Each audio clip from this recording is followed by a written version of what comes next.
औज़ुबिल्लाहिमिनश्शैतानिर्रजीम बिस्मिल्लाहिर्रहमानिर्रहीम। शुरू करता हूँ रब इज़्ज़त जलाल के नाम से जो सूरज को मशरिक़ से तुलू और मग़रिब पर ग़ुरूब करते हैं। और आज जिस टॉपिक को मैं डिफ़ाइन करने जा रहा हूँ वो ज़्यादातर जो हमारे ऑडियंस हैं उनके कहने पर मैं इसी टॉपिक को आपके सामने डिस्कस करूँगा, जो कि वो कोर्ट मैरिज के मुताल्लिक़ है कि कोर्ट मैरिज का तरीक़ाकार क्या होता है और उसके लिए एज जो है वो क्या होना चाहिए और उनका प्रोसीजर क्या है। तो कोर्ट मैरिज को डिफ़ाइन करने से पहले मैं आप सब दोस्तों से ये कहूँगा कि देखो, वालिदैन जो है उनकी हमेशा ये कोशिश होती है कि उनके बच्चे जो है वो बड़े हो जाए और वो उनके कुछ काम आ जाए। और वही वालिदैन जो दिन रात मेहनत करते हैं, गुर्बत की हालत में भी बच्चों को सही एजुकेशन दिलवाने की कोशिश कर रहे होते हैं, दिन रात मेहनत करके उनकी कोशिश होती है कि मेरे जो बच्चे हैं उनकी ज़िंदगी बेहतर हो और वो मुस्तक़बिल में जो है उनके लिए कोई परेशानियाँ ना हो। तो मैं आपसे यही कहूँगा कि आपने हमेशा जो है ना अपने वालिदैन की बात को आपने उनको अहमियत देनी है, उनकी बात ही को मानना है आप लोगों ने। तो उसके बाद आप माशरे में इज़्ज़त के साथ और बेहतर अंदाज में जो है आप ज़िंदगी गुजार सकते हो। अदरवाइज़ अगर आप अपने वालिदैन की इंस्ट्रक्शन की पैरवी नहीं करते हो, आप अपनी मनमानी करते हो, तो यकीनी तौर पर ऐसे लोगों के लिए जो है न इस दुनिया में कोई खुशी की कोई उम्मीद हो सकती है और न आखिरत में। तो इसलिए वालिदैन जो है एक कीमती सरमाया होता है और उनकी अहमियत का अंदाज़ा हमें तब पता चल जाता है जब वो हमारे पास मौजूद ना हो। तो हमें अपनी ज़िंदगी का मकसद सिर्फ़ और सिर्फ जो है वालिदैन की खुशी जो है वो होनी चाहिए कि हम अपने ज़िंदगी जो हम गुजार रहे हैं ताकि हमारे वालिदैन जो है वो बेहतर अंदाज में ज़िंदगी गुजार सके और हमारी ज़ात से जो है ना उनको पैदा पहुँच सके। क्योंकि एक बच्चे को बड़ा करना, उनका देखभाल करना यकीनी तौर पर इस दौर में कोई आसान काम नहीं है, वो बहुत मुश्किल काम है। हमारे माशरे में ये होता है कि आम तौर पर लड़के जो है वो लड़कियों को एक सब्ज़ बाग दिखा देते हैं और फिर हकीकत में ऐसा नहीं होता। फिर वो ख़ुद भी जो है परेशान होते हैं और अपनी फैमिली को भी टेंशन और परेशानी में डाल देते हैं। इसलिए मेरा आप सबसे ये रिक्वेस्ट है कि इस टॉपिक को तो मैं डिफ़ाइन करने जा रहा हूँ, लेकिन आपने हमेशा वही करना है जो आपके वालिदैन आपको इंस्ट्रक्शन देते हैं। क्योंकि वालिदैन की बात अगर आप मानोगे तो ये दुनिया में भी कामयाबी है और आखिरत में भी। तो कोर्ट मैरिज का तरीक़ाकार क्या होता है कि उसमें तो ये होता है कि कोई भी लड़का जो है उनकी एज 18 साल हो, उनका ID कार्ड बना हुआ और लड़की की एज जो है वो 16 साल हो। उसके पास जो है जो डॉक्यूमेंट्स का होना ज़रूरी है वो ये है कि ID कार्ड का होना ज़रूरी है, या ID कार्ड के साथ साथ जो है लड़की का उनका कोई सर्टिफिकेट वगैरह हो या कोई बे फॉर्म वगैरह हो, तो ये दोनों भी मतलब है एक्सेप्टेबल है। उसके लिए तरीक़ाकार ये है कि उसमें ये होता है कि आप फॉर एग्ज़ाम्पल जब कोर्ट जाओगे तो आप किसी वकील के साथ जो है आप कंटेक्ट करोगे।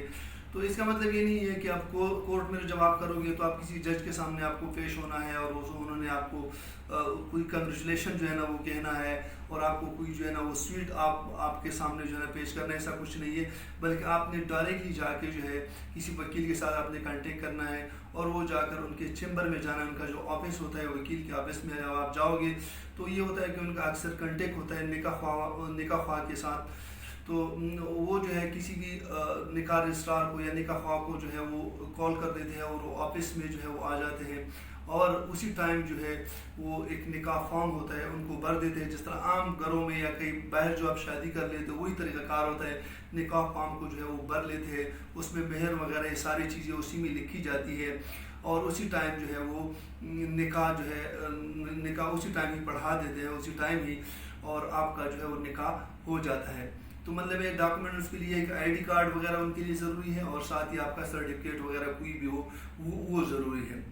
इसके अलावा जो है ये तो आपकी हो गई निकाह। अभी जो है उसमें कुछ और एहतियात की भी ज़रूरत होती है। ये होती है कि अक्सर ये होता है कि वालिदैन जो है फिर अगर किसी बेटी जो है उनकी कोई कहीं चली जाती है, कोई बहन कहीं चली जाती है, तो वालिदैन अक्सर क्या करते हैं, उनके भाई बहन जो है वो क्या करते हैं, वो FIR जो है वो दर्ज कर लेते हैं अगवा वगैरह की। तो उससे बचने के लिए आपके लिए तरीक़ाकार ये है कि आप उस लड़की से जो है ना एक हल्फिया बयान जो है वो लिखवा ले कि यार मैं घर से जब आई थी तो मेरे पास कोई चीज़ नहीं थी, कोई सोना या कोई पैसे वगैरह मैं घर से लेकर नहीं आई हूँ, बल्कि मैं अपनी मर्ज़ी के मुताबिक और अपने अक़ल और शऊर के मुताबिक और बाहमी फ्री विल के साथ, बाहमी रज़ामंदी के साथ जो है ना मैं इस लड़के के साथ जो है ना वो शादी کر رہی ہو. تو یہ سارے ایک حلفیہ بیان لے کے جس پیس سے ان کو جو ہے نا وہاں سے آپ نے ایک ٹپا لگانا ہے, اسٹیمپ لگوانا ہے, سائن کرنا ہے.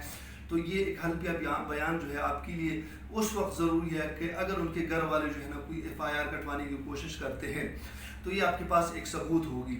اور اس کے علاوہ جو ہے بہتر یہ ہے کہ آپ جو ہے اگر آپ کو یہ اندیشہ ہو یا یہ خطرہ ہو کہ کوئی گھر والے جو ہے ان کی FIR کٹوا رہے تو آپ نے جو نکاح نامہ ہے ان کا ایک جو ہے ایک کاپی جو ہے آپ متعلقہ پولیس اسٹیشن جو ہے نا وہاں پر بھیج دیں. ایک اپنے پاس آپ کا ہوگا, ایک اس لڑکی کے پاس اور ایک نکاح رجسٹرار کے پاس.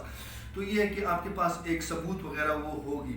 اس کے علاوہ اگر مزید جو ہے آپ مزید بھی آپ کہتے ہو کہ نہیں میں اس کو اور جو ہے نا بہتر انداز میں اپنے آپ کو سیکیور کر سکوں تو آپ ایک استغاثہ بھی دائر کر سکتے ہو مجسٹریٹ کے عدالت میں, اور وہاں پر 164 کے تحت جو ہے لڑکی کا بیان بھی وہاں پر درج کروا سکتے ہو تاکہ آپ کے پاس ایک ثبوت ہو. پھر اس کے بعد جو ہے نا اگر یہ ہو جاتا ہے کہ اگر آپ کے خلاف FIR کٹ جاتی ہے تو سب سے پہلے کام آپ نے کیا کرنا ہے, آپ نے جو ہے وہ بیل بیفور اریسٹ جو ہے BBA وغیرہ کروانی ہے اپنے سیشن کورٹ میں, اور پھر اس کے بعد جو ہے اپنے کیس کو اس انداز سے پروسیڈ کرنا ہے. اپنے ڈاکومنٹس وغیرہ جو آپ کا حلفیہ بیان ہے, لڑکی کا جو اسٹیٹمنٹ ہے وہ وغیرہ سبمٹ کر کے, تو اس سے آپ کی جان جو ہے نا وہ ایزیلی چھوٹ جائے گی. اس کے علاوہ جو ہے ایک کویشچن یہ بھی ریز ہوتا ہے کہ کیا ولی کے بغیر جو ہے ایک لڑکی کو اجازت ہے وہ شادی کر لے. تو اس سلسلے میں میرے پاس جو ہے کچھ ریفرنسز ہیں. یہ ہے کہ کنسٹیٹیوشن کا آرٹیکل 35 بھی جو ہے وہ اس بات کی اجازت دے دیتی ہے کہ آپ جو ہے وہ اپنی مرضی کے مطابق کوئی بھی لڑکی جو ہے وہ شادی کر سکتی ہے اگر وہ بالغ ہو. اس کے علاوہ جو ہے میرے پاس ایک ججمنٹ ہے, وہ ہے 2006 MLD پیج 298. اس میں لکھا ہوا ہے کہ لڑکی اپنی مرضی سے جو ہے نا وہ شادی کر سکتی ہے ولی کی اجازت کے بغیر. اس کے علاوہ فیڈرل شریعت کورٹ کا ایک ججمنٹ بھی میرے پاس ہے کہ وہ اس کے بغیر جو ہے ولی کے بغیر لڑکی جو ہے نکاح کر سکتی ہے. وہ ہے PLD 1981 FSC فیڈرل شریعت کورٹ پیج 308 اور PLD 2004 سپریم کورٹ پیج 219. اس کے علاوہ یہ کہتے ہیں کہ ایک اور ججمنٹ میرے پاس اس میں کہتا ہے کہ اگر لڑکی بلوغت تک نہیں پہنچی ہو تو شادی جو ہے وہ انویلڈ ہوگی. اس بات کی وضاحت کی گئی ہے PLD 2003 پشاور پیج 1.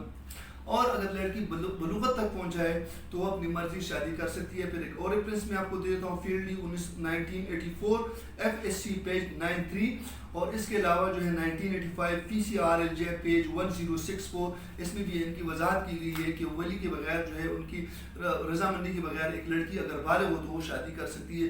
تو آئی تھنک آج کے لیے یہ اتنا ہی کافی ہے. Thank you so much.